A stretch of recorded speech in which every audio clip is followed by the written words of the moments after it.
기억들이 있었어요. 그래서 엄마에게도 말하지도 못했고 글로도 쓸 수 없었던 그런 장면들이 마치 영화의 필름처럼 한 장면 한 장면 그렇게 지나가는 거예요. 우는 거 말고 할 게 없더라고요. 그래서 막 서럽게 울고 있었어요. 그런데 울고 있는 제 마음속에 진짜 어떤 소리는 아니지만 예수님의 목소리가 들리는 거예요. 제게 말씀하셨어요. 지선아, 네가 느꼈던 그 살의 찢김과 찔림이 어떤 거였는지, 네가 당해야 했던 그 수치와 부끄러움이 어떤 건지, 그 공포와 두려움이 어떤 거였을지 다른 사람은 몰라도 나는 다 알고 있다고. 지선아, 내가 다 알고 있다고 제 마음 안에 말씀하시는 거예요. 진짜요. 돈을 진짜 100억 원을 준다 해도 보상받지 못할 것 같은 마음이었거든요. 절대로 지울 수 없는 상처라고 생각했고 정말 어느 것도 바꾸고 싶지 않은 제 꿈과 제 삶이 있었거든요. 그런데 내가 다 알고 있다는 그 말 한마디에 제 눈물이 닦여지는 거예요. 진짜 눈물만이 눈물을 닦아줄 수 있고요. 아픔만이 아픔을 안아줄 수 있더라고요. 저는 예수님 십자가 그 안에 진짜 사랑이 있음을, 진짜 위로가 있음을 세상에서는 감히 상상하지 못할 진정한 힐링이 그 안에 있음을 제가 그 시간 좀 경험했던 것 같아요. 더 이상 그 과거의 일을, 아픈 기억들을 생각하면서 울지 않을 수 있도록 하나님 그 시간 저에게 아주 놀라운 경험을 하게 해주셨던 것 같아요. 예수님께서 십자가 그 자리에서 이렇게 죽음으로 끝나버리셨다면 너무나 안타깝고 슬픈 일이겠지만 예수님께서 십자가에 부활하셨고 승리하셨기 때문에 저와 여러분은 예수님의 제자잖아요. 예수님 가셨던 그 길 우리 따라 걸을 거잖아요. 예수님 길 끝에 승리가 있었던 것처럼 우리 이 길 끝에도 분명히 승리가 있을 거라고 믿어요. 이미 정해져 있는 우리 인생 앞에 이미 결정된 승리가 있기 때문에 우리 미리부터 지금 당장 막 승리처럼 보이지 않을지라도 미리부터 기뻐하고 미리부터 찬양할 수 있는 것 같아요.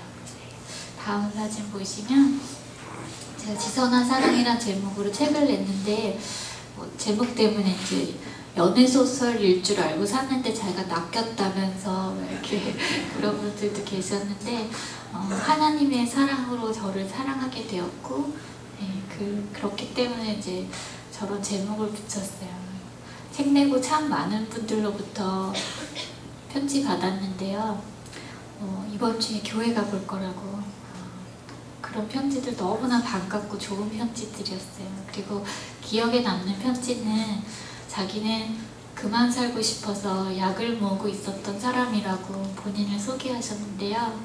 그분이 내가 지선씨가 믿는 그 하나님 내 희망으로 붙잡고 나 다시 한번 살아볼 거라고 저에게 고맙다는 편지를 이렇게 보내오셨더라고요. 그래서 그 편지를 읽는데 얼마나 감사했는지 몰라요. 제 몸에만 남을 흉터거든요.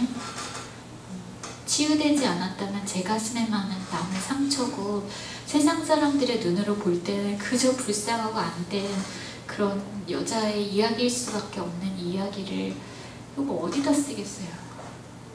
근데 하나님이 쓰시니까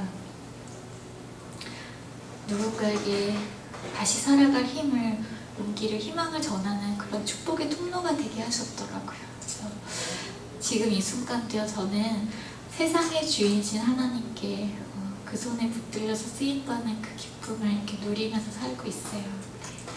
다음 사진 보시면 제가 책 내고 막 사인회도 하고 그랬거든요. 근데 저도 막 저런 광경을 처음 경험하니까 너무 감격이 되는 거예요. 제가 뭐라고 막 줄을 서서 기다리시는 분들을 보면서 저 순간 제가 떠오른 이야기가 있었어요.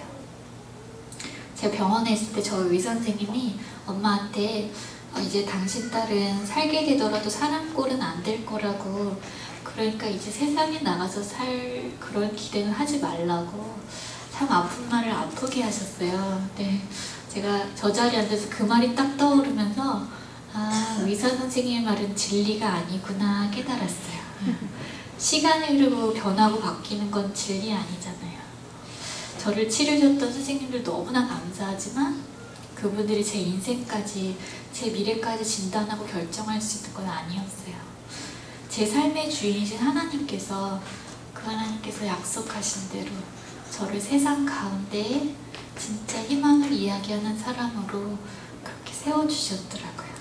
제가 저 자리에 앉아서 정말 예수님, 내 삶의 생명이시고 사방이 막혀있던 제 삶의 길이 되어주셨고 영원히 변치 않는 진리이심을, 예수님의 말씀만이, 그 약속만의 진리이심을 다시 한번 깨달았던 것 같아요. 다음 사진 보실게요.